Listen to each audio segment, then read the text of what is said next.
Hello everyone, welcome to our YouTube channel. CBT 1 complete हो गया है, अब बारी है CBT 2 की।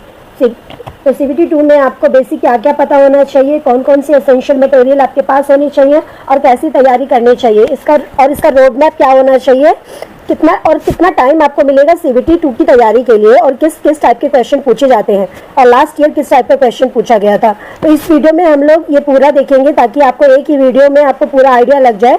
तो सबसे पहले हम लोग देखते हैं कि CBT 2 के लिए आपको कितना टाइम मिलेगा। तो CBT 2 के लिए आपको 45 to 60 डेज मिलते हैं, यानी 1.5 से 2 महीना मिलता है रिस्पॉन्स की आने के बाद। और रिस्पॉन्स की आ चुकी है तो अभी आपके पास 1 से 1.5 महीना है CBT 2 के लिए। हे गाइस, आप सभी ने अपनी आंसर की देख ली होगी और आप सभी को पता चल गया होगा कि CBT 2 की तैयारी चालू कर देनी है। तो PWS some batches for you. चैन batch for SSC JEE 2024 CBT 2 वो आपको मिलेगा 499 रुपये का। SSC JEE CBT 2 test series वो मिलेगा आपको 99 रुपये का। SSC JEE 2025 फाउंडेशन बैच वो मिलेगा 2699 रुपये का। अशोका 2.0 बैच सी वो मिलेगा 3299 रुपये का। RRB JEE एक्सप्रेस 2.0 बैच बी वो मिलेगा 2499 रुपये का।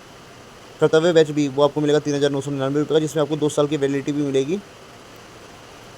UPSSC JEE 2.0 foundation batch for civil वो मिलेगा 1999 रुपये का। चाणक्य AJ VOD बैच वो आपको मिलेगा 1999 रुपये का। चाणक्य बैच बी जिसमें नॉन टेक का वीडियो लेक्चर्स मिलेगा वो 999 रुपये का मिलेगा।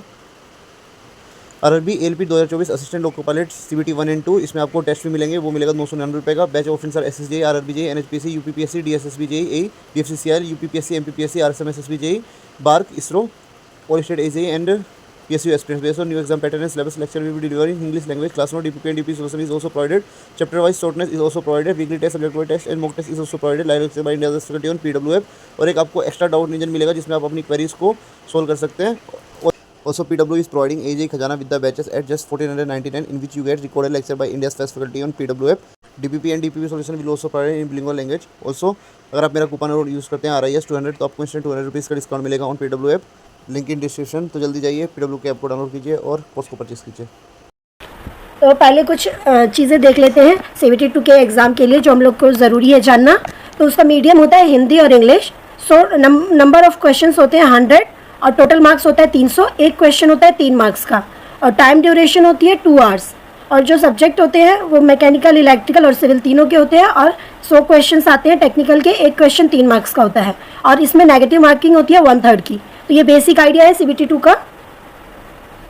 हम लोग देख लेते हैं कि जो कट ऑफ जाती है वो किस किस फैक्टर्स पे डिपेंड करती है।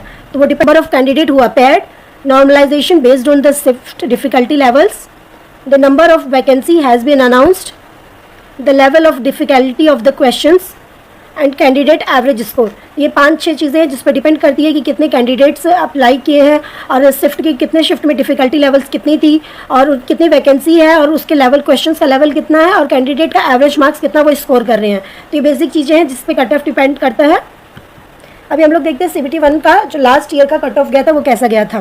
तो SC का था 89.36, 87.33 था ST का, OBC का था 106.50 और का था 108.16 और ये है टोटल अवेलेबल कैंडिडेट्स जो कि थे 10,154 कैंडिडेट्स थे।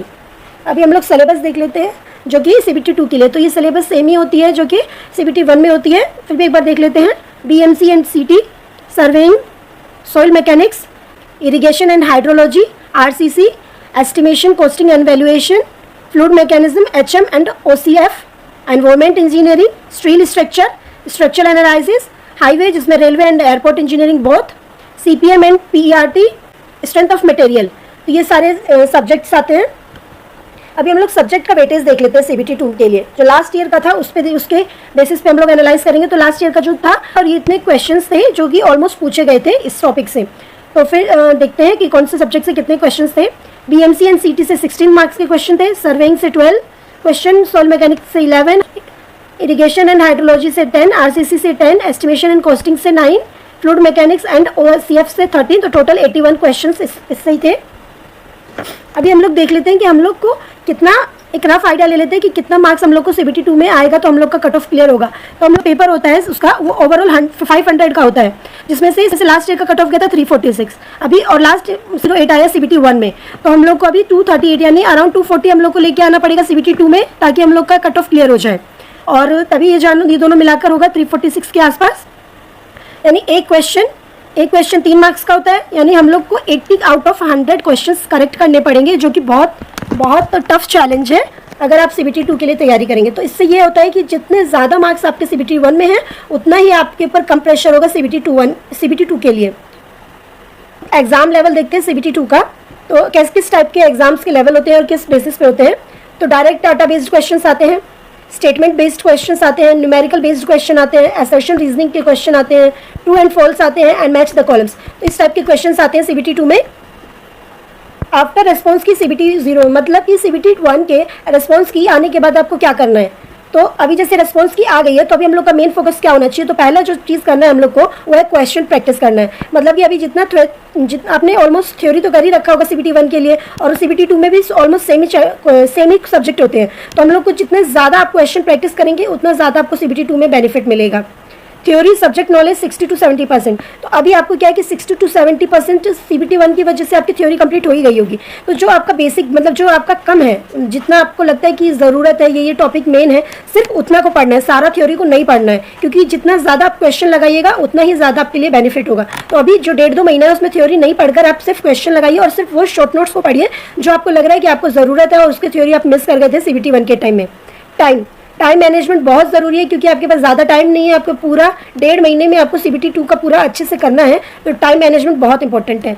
टाइम मैनेजमेंट के साथ 2 चीज़ और चाहिए, एक्यूरेसी एंड पेशेंस। मान लीजिए आप 3 घंटे लगाकर एक पेपर दे रहे हैं और आपने 100 में से 80 क्वेश्चंस अटेम्प्ट किए, जिसमें से सिर्फ 20 क्वेश्चंस ही करेक्ट हो रहे हैं, 60 क्वेश्चंस करेक्ट नहीं हो रहे हैं, तो उसका कोई बेनिफिट नहीं है, क्योंकि आपके में एक्यूरेसी नहीं है, पेशेंस नहीं है, और ना ही आपका अच्छे से टाइम मैनेजमेंट हो रहा है। क्योंकि 3 घंटे आपको वहाँ मिलेंगे नहीं, आपको वहाँ सिर्फ 2 घंटे मिलेंगे, और उसमें भी आपको अपना बेस्ट देना है। 100 क्वेश्चन में से एटलीस्ट 80 to 70 क्वेश्चन तो आपका बनना ही चाहिए। अगर आप चाहते हैं कि आपका CBT 1 में सिर्फ कट ऑफ पार हुआ है और आपको CBT 2 भी क्लियर करना है, तो एटलीस्ट इतना तो लाना ही पड़ेगा।